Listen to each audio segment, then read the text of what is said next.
Hello everyone, আসসালামু আলাইকুম। Welcome to my channel Ayat's creation. আশা করছি সবাই ভালো আছেন।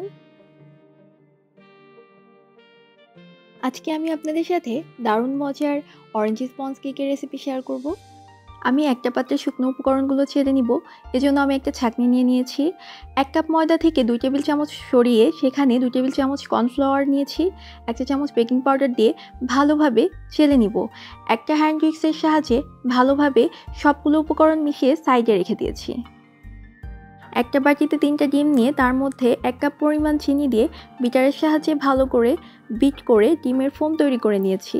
ডিমের ফোম করা হলে আমি 1/4 কাপ সয়াবিন তেল এবং 1 চা চামচ অরেঞ্জ ইমালশন দিয়ে 30 সেকেন্ডের জন্য বিট করে নিয়েছি।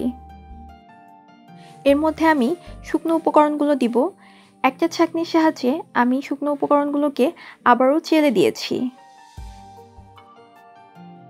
আমি শুকনো উপকরণগুলোকে একবারে না মিশিয়ে অল্প অল্প করে দিয়ে একটা হ্যান্ড উইক্সের সাহায্যে আলতো হাতে মিশিয়ে নিয়েছি।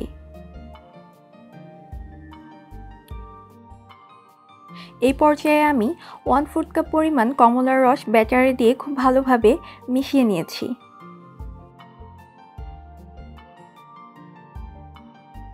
আমি আজকের কেকটাকে 8 ইঞ্চি মোল্ডে বেক করব।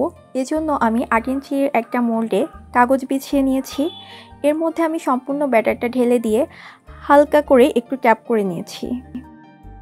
আমি আমার ওভেনটাকে 170 ডিগ্রি তাপমাত্রায় 10 মিনিট প্রিহিট করে নিয়ে কেকটাকে 30 মিনিটের জন্য বেক করে নিয়েছি।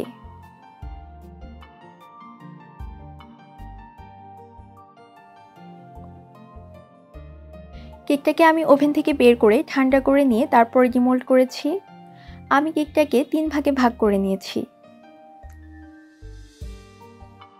আজকের ভিডিওটা এই পর্যন্তই। ভিডিওটা ভালো লাগলে অবশ্যই আমার চ্যানেল সাবস্ক্রাইব করে দিবেন।